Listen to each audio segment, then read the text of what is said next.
자, 서울구치소에 딱 들어가요. 그러면 검신을 합니다. 첫 번째가. 검신. 모든 옷을 다 벗어야 돼요.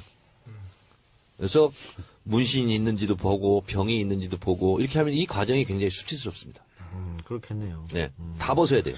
특히 소위 말하는 사회 뭐 지도층 인사, 기득권들은 그런 데 가서 옷 다 벗으면 엄청난 수치심에 시달리겠으네요. 이거는 예외가 없습니다. 예외가 없습니다. 모든 사람이 다 이런 과정을 거칩니다. 저도 홀딱 벗고 검진을 당했습니다.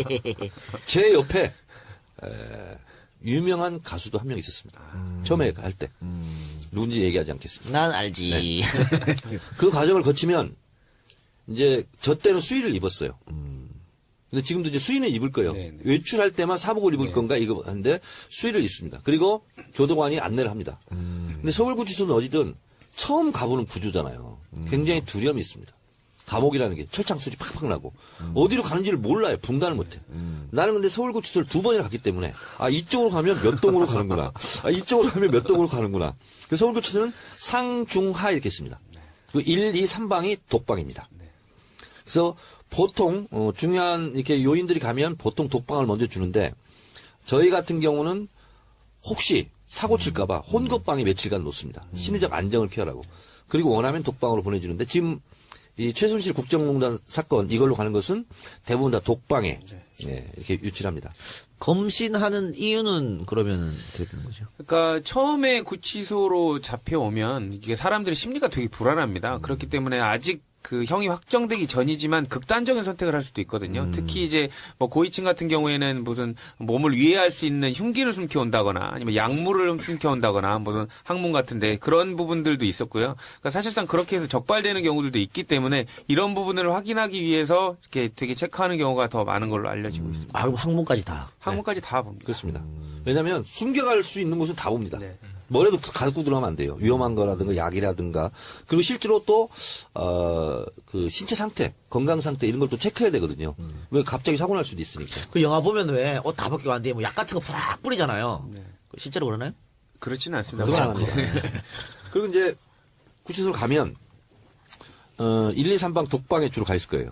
근데 서울구치소를 다시 했다고 소리를 못 들었거든요. 그럼 제가 갔을 때 88년도에 처음으로 서울구치소 이사 갔는데 예. 우왕시로 1.04평입니다.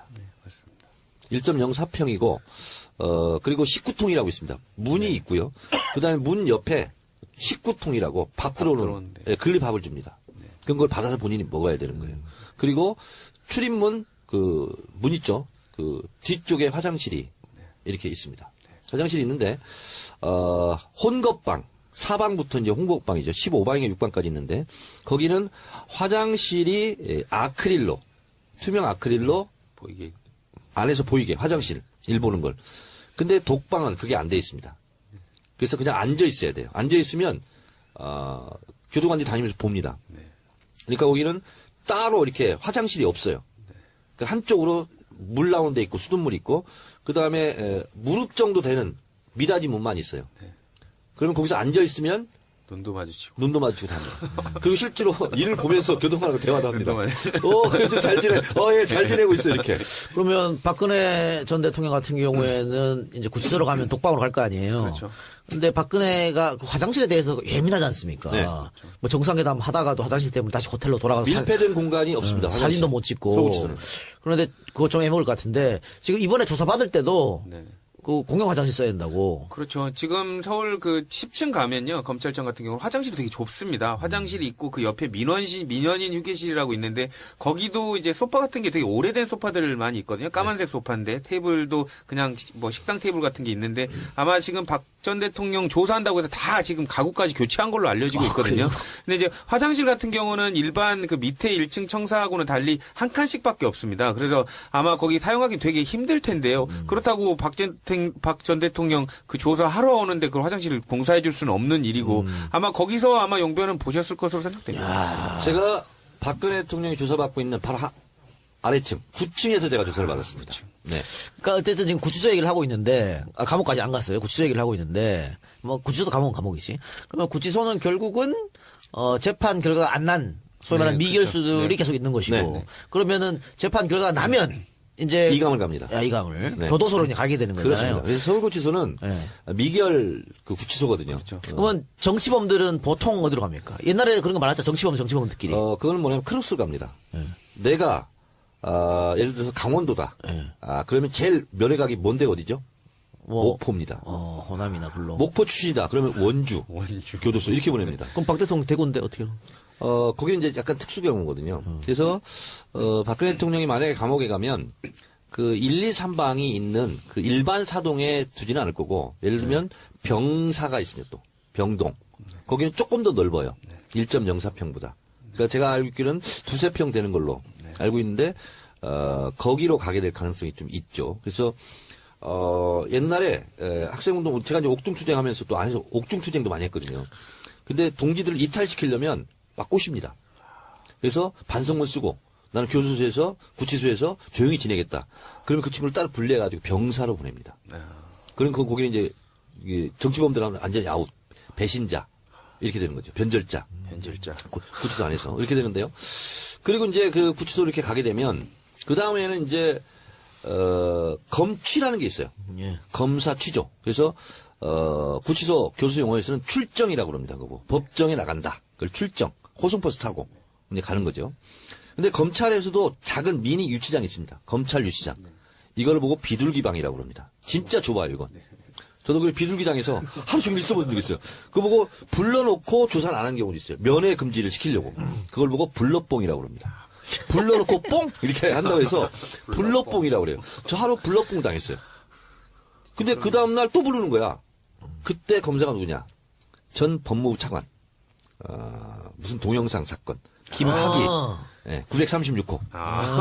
제가 김학의 검사한테 하루 불러뽕을 당했어.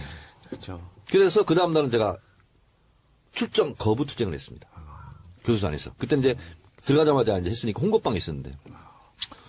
출정 거부를 하려면 이제 경비 교도대라고 그때는 있었어요. 교도소에. 그 경비 교도대가 잡으러 와요. 그럼 끌려나가야 돼.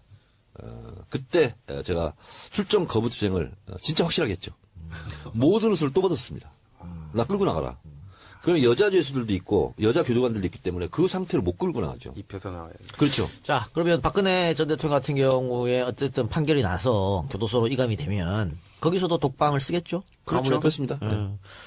일단 뭐 사고의 가능성도 있고요. 뭐 홍거방을 쓰게 되면은 일단 요주의 인물이 돼버리지 않습니까? 뭐 위해를 다른 사람한테 당할 수도 있고 그렇죠. 그렇기 때문에 아마 이게 뭐 뭐 본인은 외로울 테지만 또 혼자 계신 걸 또 좋아하니까요. 근데 박 전 대통령 여자니까 여자 교도소로 가겠네요. 그렇죠. 그렇죠. 청주?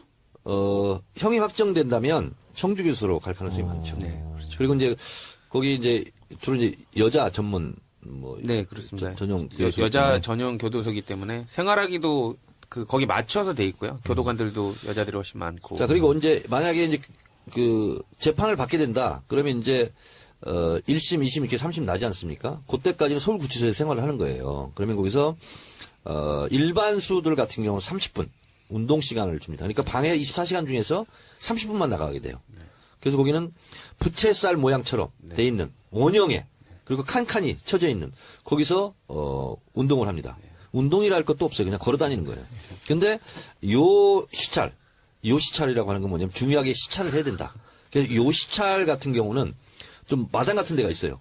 그런 운동장 같은 데. 그런 데 가서 1대1 개호를 합니다. 그건 경호라고 하지 않고 개호. 그래서 1시간 정도 운동을 할 수도 있고 이런 이제 특혜를 누리기도 하는 거죠, 사실은. 그리고 나서 형이 확정되면 이감을 이렇게 갑니다. 이 감옥이라는 곳을 내가 얘기를 하니까 노승일 부장이 굉장히 그윽하게 동경의 눈빛으로 한번 가보고 싶다는 듯이. 아니 저는 궁금한 게요. 최순실은 일반인이잖아요. 민간인. 그냥 정말 일반인인데 왜 그 사람은 왜 독방에서 TV까지 다 제공이 되는 근데 방식인지. 그 구치소에 가면요, 어떻게 보면 그 사람을 뭐 위해준다, 뭐 이렇게 생각할 수도 있지만, 솔직히 생각을 해보십시오. 거기 계신 분들이 밖의 세상을 다 듣지는 못하지만, 감으로 다 알고 있습니다. 누가 들어온다는 것 정도는. 근데 최순실이 자기 방에 딱 배정되는 순간, 그 방에 장이 있습니다. 가만히 둘까요? 어쨌든 그 사람의 괜히 미운 거죠. 그러니까, 어쨌든 잘 대해주진 않을 거란 말이죠. 위해를 가할 가능성이 많고, 실제로 그 구치소에 있는 사람들이 입이 굉장히 거칩니다. 행동도 그렇죠. 거칠고. 그리고 예를 들면 한 12~13명씩 이제 홍보방에 있는데 첫 번째 가잖아요. 나이하고 불문이야. 무조건 그 교도소 용어로는 뺑기통이라고 그래요. 화장실 그 바로 앞에 있어야 돼. 그리고 이제 한 사람씩 나갈 때마다 승진할 때마다 화장실에서 좀 먼 거리로 자꾸 이동하는 거야. 이렇게. 군대 간물대처럼. 그렇지. 아니 최순실도 입이 거칠기는 국가대표급인데. 근데 못 당해요. 그러니까 뭐냐면 최순실 씨가 제일 지금 불편을 겪고 있을 것이 목욕일 거야. 왜냐면 거기는 그 무슨 라카룸처럼 샤워 시설만 있어요. 쭉 돼 있고 공동 목욕에 그리고 일주일에 한 번인가 이렇게 하게 되고 운동하고. 근데 본인은 거기 가면 못 가요. 그러니까 아마 본인이 자기 독방에서 해결을 해야 될 거야. 그러니까 뭐 생수통을 한 번 했다고 근데 따뜻한 물도 안 나오고 겨울에. 그러니까 목욕을 하는데 상당히 어려웠을 겁니다.